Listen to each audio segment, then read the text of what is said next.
Washington has their sights set on a productive pass rusher.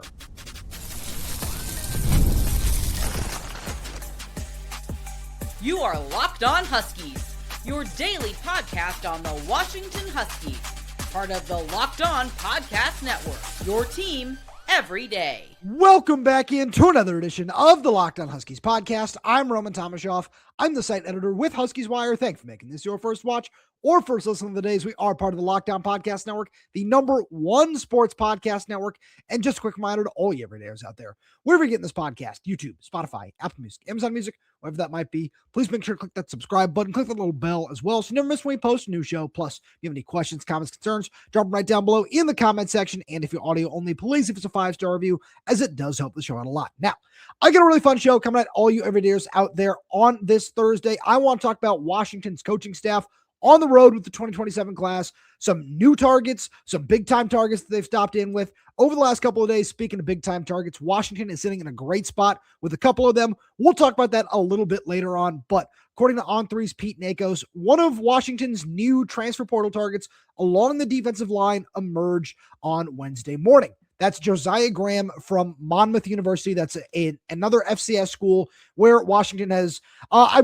don't know if done a lot of damage is the right word here, or has just found a lot of talent over the last couple of years in the portal. And this is another guy who I think is absolutely worth taking a chance on. This is a guy who was committed in Memphis, has since backed off, and I think that'll put Washington in a really, really good spot with him, as some of the other schools that are reportedly in the mix are Arkansas State, UConn, James Madison, and Louisiana. So again, you look at that and you think, all those schools versus a Big Ten program in Washington. If the Huskies do want to make a big push here, I feel like they have a really good shot of landing his commitment. And again, this is a guy who I think in his final season of eligibility would fit what this coaching staff is looking for in the front seven very, very well. He's listed as 6'5", 250 pounds. And when you want to talk about a pure pass rusher, this is the guy. 28 tackles last season, 10.5 for loss, 9.5 sacks, 4 forced fumbles. Yes, that did come at the FCS level. However, this is one of those things where if you just want to go out and find more talented bodies that you feel that you can take a chance on, that you trust your coaching staff with for one reason or another, you need to go out and do that. And I think that this kid is a perfect example of that. Because a couple of reasons here. First thing, he is certainly no stranger to hard work. When you go and you look at his backstory, he started his career at Division II, Emory and Henry. And then after redshirting there, spending 2 seasons there where he certainly was able to find some production, he transferred up to Monmouth to the FCS level. And now it looks like he's trying to transfer up again. And again, that's one of the reasons that I feel that Washington would be a really, really nice fit for him. But again, you go and you look at the film and you look at what it is that this kid has to offer. It's power. It's speed. It's a really, really nice motor. And I think one of the most important things with Josiah Graham in particular here is he's really, really heavy-handed. And I don't think that Washington has one of these really strong, can convert speed to power kind of edge rushers. And I think he fits that mold really well because you look at how this room is starting to shape up, right? Where I shouldn't say starting, there's just only really one spot remaining here. You've got a couple of promising high-end bodies in the room that have taken some snaps here and there, whether it be Hayden Moore and Devin Hyde on the back end. On top of that, you know what you're going to be getting from a guy like Jacob Lane, who's been able to be productive over the course of his career. And then just to list off the bodies that are in the room right now, Isaiah Ward has certainly been solid throughout his UW career. Obviously, he struggled with injuries down the stretch last season. Russell Davis is a guy who we've seen the high-end potential. We've also seen struggle with injuries. He missed all of last season with a torn patellar tendon. On top of that, you're bringing in a couple of true freshmen with very, very high ceilings in J.D. Hill and Derek Coleman-Brusa. You love what you're getting from all those guys, or especially those true freshmen and what they're going to be able to do for you moving forward. But you don't have a lot of proven production in this room. You even go and you look at the one guy you have brought in on the edge in the transfer portal so far in Logan George from Ohio State. He didn't play much last season, and all of his production also comes from the FCS level at Idaho State, where, yes, he had 19.5 tackles for loss in 2024 with 6 sacks. So it's very clear that he knows what it takes to succeed at a high level. And the fact that he was at Ohio State is certainly a good sign for where he was going and the scouting that goes into that. But he struggled with injuries again, so we don't necessarily know what that's going to look like on the field. So you have to go out and you got to find more. And this is the route that Washington has taken in terms of going out and looking for talent along the defensive line. And I think when you have to add a lot of bodies, there is certainly something to be said for the hockey lines rotation of it all, which is something we've talked about a lot over this entire just transfer portal cycle with how the Huskies have had to go about adding more bodies as more guys continue to enter the transfer portal as well. I look at what a guy like Josiah Graham can bring to the table, and in terms of somebody who can collapse the pocket from the edge and help wreak havoc for a defense that was able to rack up just 24 sacks this past season, which was 12th in the Big Ten, that's certainly a solid way of going about it, where you need to get an interior push. We've talked about the guys that Washington has added so far along the interior of the defensive line and what they might be able to do. And adding a guy like Josiah Graham, who, when you look at his film, it's very clear that he's not a guy like Logan George, who was able to shift inside and outside a little bit in a very similar frame during his time at Idaho State when he was on the field consistently. This is a guy who is a pure just edge rusher, where he's best in the wide 9 too, which I think is one of the things that has really stood out to Washington through this evaluation process, when Ryan Walters likes to go to either, a more traditional 3-4 look, the 5 down front, or even sometimes when he is in a traditional 4-2-5 sort of defense, is he likes a guy who could be a stand-up outside linebacker, sort of edge rusher. And that just requires somebody to stand a little bit further outside, and with the burst that he has with his first step, and again, his ability to get around the edge and just the motor that never quits. All of those things really seem to fit Washington very, very well in this regard. And I think that those are very intriguing just traits when you look at what he could be in just 1 year at the college level, where it is a very big jump going from the FCS to the Big Ten. But if he does choose to make that jump and does wind up choosing Washington, I feel that there are going to be a lot of factors at play here that could just benefit him when it comes to, again, just how this defense is functioning, how many guys Washington is going to try to rotate up front this season. And again, just with his high-end athletic profile, I think all of those things will play well for the Huskies at the end of the day. So that's a name I'm going to be watching very closely. And with that being said, I am keeping a really close eye on a couple of these top 2027 prospects that have named Washington the leader, starting with another defensive lineman in Troy Bowens. And we'll get to that right after a message from our friends over at TurboTax. Tax season doesn't have to take over your life. This year, TurboTax is making it easier than ever to just hand things off and move on with your day. With TurboTax full service, you can have your taxes done for you by a trusted local expert, start to finish, without the stress or guesswork. Instead of spending hours trying to figure out forms, you can meet with a local TurboTax expert in person or connect online. They handle everything from W-2s to self-employed forms and work to get you every deduction. You can upload your documents, go about your day, and get updates right in the TurboTax app. For a limited time, you can have your taxes done by a local TurboTax expert for just $150 all in. If a TurboTax expert didn't file for you last year, just file by February 28th. Take taxes off your plate and get back to your life. Visit TurboTax.com/local to book your appointment today. And we've also got a message from our good friends over at Doer. Doer's denim and lifestyle apparel is engineered for movement and versatility. Whether I'm on the go, traveling, lounging at home, going to a nice dinner party, or going to a game at Husky Stadium or Alaska Airlines Arena, Doer are always the pants that I trust. I've been recommending Doer to all my friends because these are my favorite jeans to wear for any occasion. You can really tell a difference with Doer's high quality, temperature regulating, cool max fabrics. They keep me warm, but I don't overheat. And they give us the best of both worlds, combining classic jeanswear style with the kind of comfort and performance you get from athletic wear. It's time for you to experience the comfort of Doer. I know you're going to love these. Pick up a pair for yourself or as a gift for a friend. Find Doer at your local Seattle REI location or shop online at shopdoer.com/LockedOnSeattle. You'll get 15% off your first order. That's shopdoer.com/LockedOnSeattle for 15% off. One more time, shopdoer.com/LockedOnSeattle. To all you everydayers out there, thank you so much for making Locked On Huskies your first watch or first listen of the day. And thank you for making Locked On the #1 sports podcast network. If you haven't already, go check out our new Everydayer Club. It's really cool. You get to access an ad-free audio feed for Locked On Huskies, which is compatible with Apple Podcasts, Spotify, and every other major podcast app. And you get an invite to the members-only Locked On Everydayer Club Discord server, which includes a group chat just for listeners of the show, where I'll be hanging out in there, and you can feel free to tag me in any questions you might have, anything you want to run by me. I'm always hanging out in there. You can go to lockedonhuskies.supercast.com or tap the link in the show notes to learn more. And as we move on today's show, one guy who I'm sure all you everydayers are very familiar as we just kind of continue this discussion of Washington's major need to add edge rusher help as they continue on this journey in the Big Ten, is 4-star edge rusher Troy Bowens from Suter High School in Northern California. According to a report from Rivals Adam Gorney, the Huskies are still in the lead for his services, and they have been for a long time in his recruitment, which is a major testament to not just Jedd Fisch and Ryan Walters, but Jason Kafusi, Aaron Van Horn, and Marcus Griffin as well, who Bowens has noted has been a big part of his recruitment. So when I look at this kid, 6'4", 250 pounds, he's ranked as the number 17 defensive lineman in the nation by the 247 Sports Composite. He's a top 200 player nationally by pretty much every recruiting service at this point in time.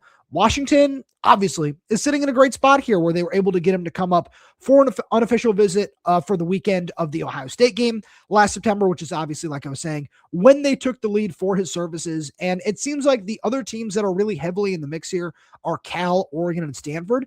I'm really curious what Cal and Oregon are going to do with not even just Troy Bowens in general, but a lot of these targets that they might have been recruiting along the defensive line now that Tosh Lupoy has gone down to Cal. And I'm curious to see if he's going to be able to steal a couple of guys just in terms of shaking up the recruiting landscape as a whole from Oregon, from Washington, from USC and UCLA even, as well, as they all compete for some of these same guys on the West Coast.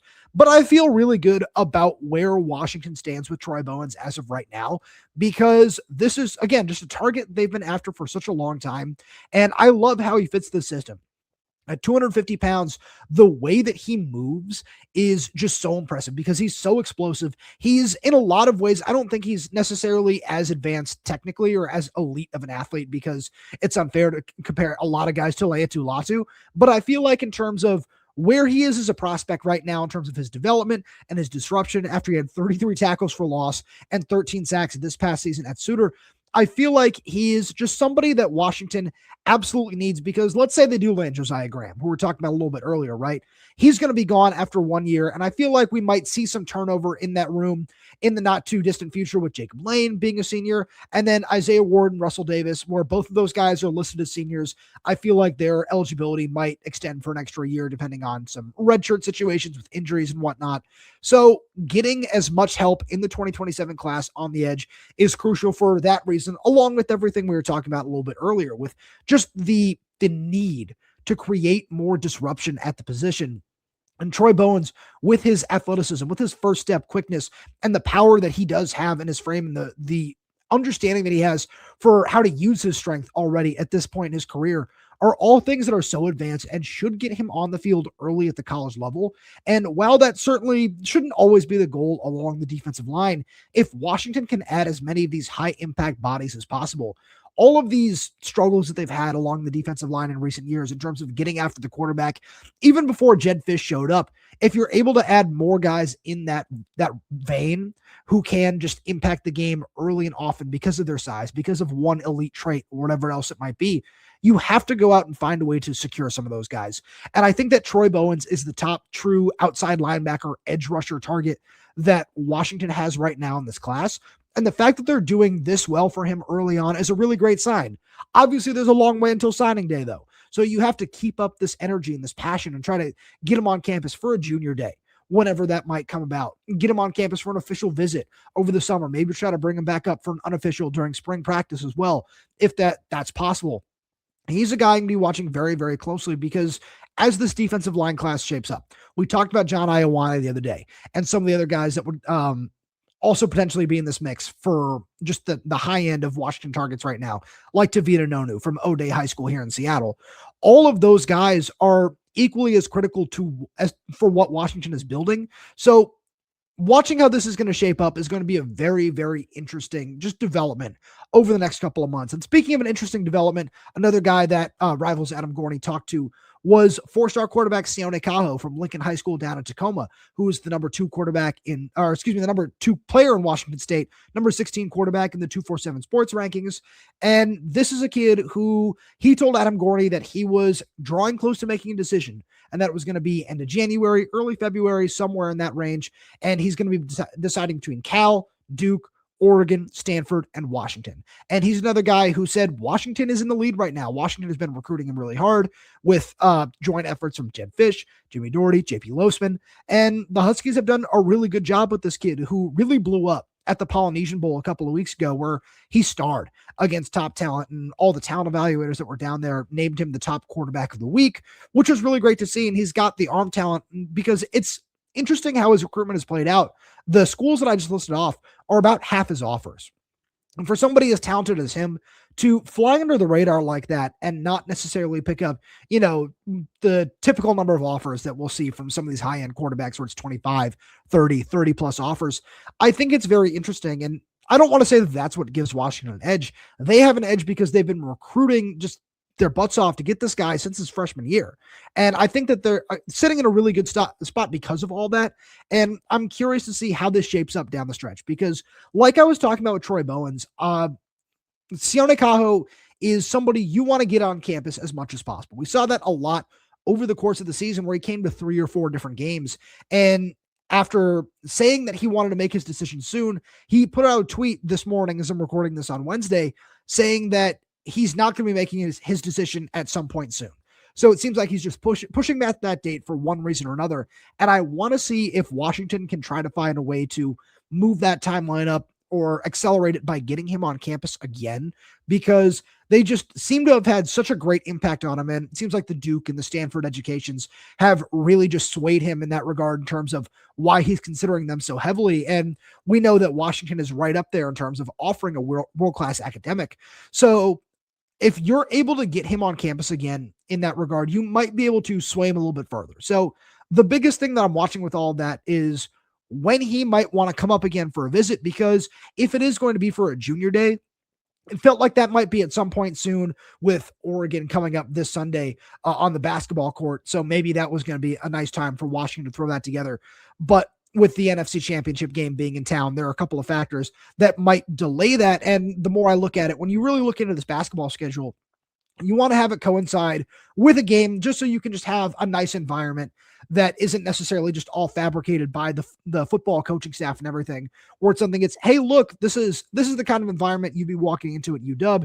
Here's how passionate we are about all our athletics and different things like that. So that's something I'm going to be watching really, really closely, because if they're able to earn a commitment from a guy like Sione Kaho by that point and just have their quarterback wrapped up in this class, I think that could go a really, really long way towards just starting to really make a big push for some other targets. Because as this coaching staff continues to just span the country looking for some top talent in the 2027 class, there are a lot of guys that they would certainly like to close on. And as the coaching staff just continues to span the country during this contact period looking for some top talent in the 2027 class, there are a lot of guys that they really want to make sure they can add to this class.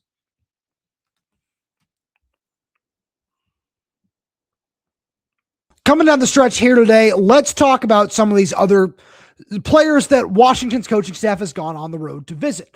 The first one being Trey Moore, the 4-star wide receiver from Texas, who is one of the best players in the country in the 2027 class. You go and you look at his 247 page. It's everything you're looking for. Top 175, number 126 in the nation by the 247 Sports Composite, top 20 wide receiver and player in Texas. And normally I feel like this is somebody that Washington wouldn't necessarily be in the mix for, but I know I've said this before on a couple other shows. Now that the Huskies have gone out and flipped Jordan Clay away from Baylor, another guy, Navy All-American, where he was the offensive player of the year for them, and flipped him away from Baylor, again, being an in-state program and everything like that.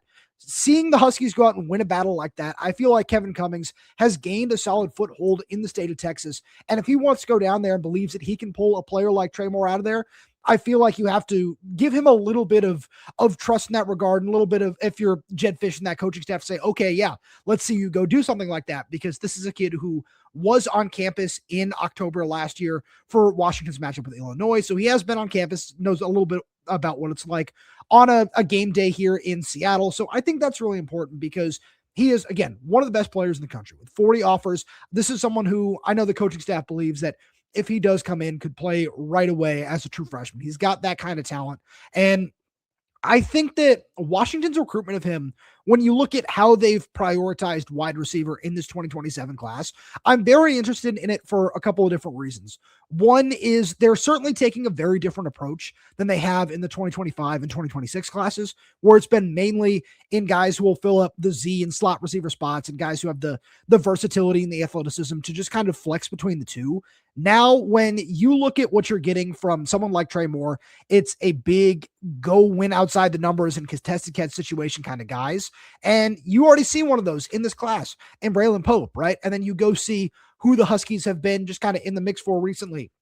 We talked about 4-star wide receiver Zion White from IMG Academy on this show the other day. And then you look at another recent offer in Bryson Thrower, another 6'4", 3-star prospect, where the Huskies have put themselves in the mix for a lot more of these big, long wide receivers. I don't know if that's necessarily something that you can look at and say it's a philosophy change from Jedd Fisch or Jimmy Doherty or Kevin Cummings or anything like that, or it's just the need to go out and add more size and speed to this wide receiver room. And I think it's more the latter personally, because you need to go make sure you have some of those big bodies. When you look at the types of corners that Ohio State, Michigan, and Penn State have been able to throw at you in recent years with those big, long athletic bodies, which we know that John Richardson likes to prioritize at that position. So I feel like this is just this coaching staff's way of saying, okay, this is how we're going to counter it. And again, with a guy like Braylon Pope already being committed in this class, having another player in that mold and potentially even two more, because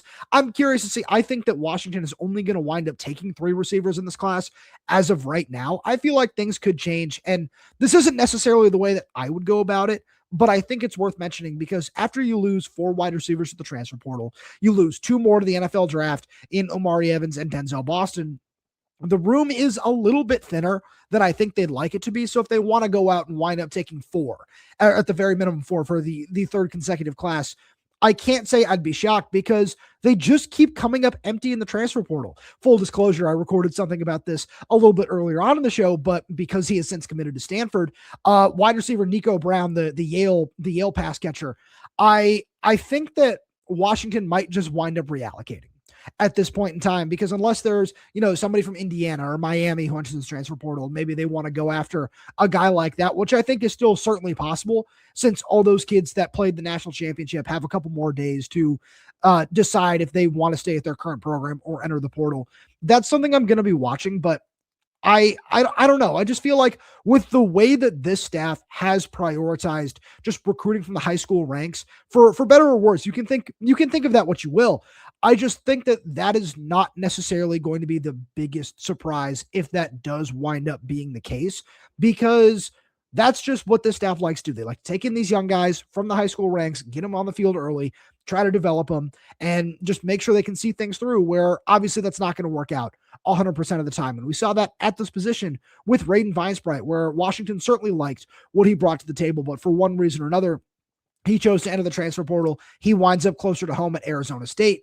And if that winds up being the case again here, I'm just saying that I wouldn't be shocked where it's, okay, yeah, we're going to run it back with the guys that we have and hope that Rashid Williams is healthy and takes that step forward that we're looking for. And Chris Lawson breaks out and becomes a guy that we can rely on, while, Trez Davis or Mason James or Jordan Clay also just become major players in this rotation. And while that might not necessarily be the best recipe for instant success, where, obviously with all these guys that don't have a ton of experience under their belts, throwing them out there in what this coaching staff wants to say is going to be a college football playoff type campaign, there are risks that come along with that. And I think they understand that, but if they trust these guys and they trust their evaluation and their development to, go throw at Chris Lawson on 3rd and 9 when they're at USC or at Nebraska or at Oregon, whatever, great. Okay, let's see that play out. But I feel like you want to go out there and get some more reinforcements. So I just wanted to talk about both sides of that for a minute, since an earlier conversation that I had has now been edited and gone to waste. Again, full disclosure, you get to see how the sausage is made on today's Locked On Huskies. Another guy that I wanted to talk about is somebody I'm very, very intrigued by that Scotty Graham held an in-home visit with earlier this week in 3-star running back Jeremy Adeniju from Sandra Day O'Connor High School in Arizona. Because this is another position where I was kind of looking at it, and we've talked about it on the show before earlier on, saying, oh, okay, I feel like Scotty Graham and this coaching staff are only going to take one running back. And we've talked about the big game hunting that this 2027 class is, will, should be, whatever it is you want to say. And I think that, it's very obvious who some of the top targets at this position are, whether they be Noah Roberts from Basha High School, whether it be Elijah Kimball from New York. I'm really interested in DeJoun Talley-Rhodes from Washington, D.C. as well. I think those are all guys that Scotty Graham will prioritize at the very top of this class. And with a guy like Noah Roberts, when you look at Jaden Lamar only being here for 1 year, that's somebody who wouldn't necessarily be blocked if he were to arrive at Washington. Or I would say the same thing about Elijah Kimball. But now that Adam Muhammad is out the door and he's wound up at Cal, I think that there is a good chance that Scotty Graham goes back to doing what he does best and adds a thunder and lightning type approach in the 2027 class. And I think that Jeremy Adeniju is the best of both worlds in that regard, because you look at his offer list where he's got 10 offers, Arizona, USC, Utah, Vanderbilt being a couple ones that really stand out. You just look at that 247 profile as a whole, where he's listed at 6 foot, 215 pounds. It's, oh, okay, yeah, this is a bigger guy. I see why Scotty Graham might want somebody like that for the short areas. And then you watch the film and it's, oh, wait, no, this guy can go. I've watching his film or just seeing the measurables and all that, I had an impression of what I was going to be getting myself into when watching his film, but then coming out of it, I had a completely different thought. And the best way that I can compare him is I think he is a faster version of Levon Coleman, where I loved watching Levon Coleman during his time at Washington. Big, strong guy, was a real one-cut back where he liked to use his elusiveness and his speed.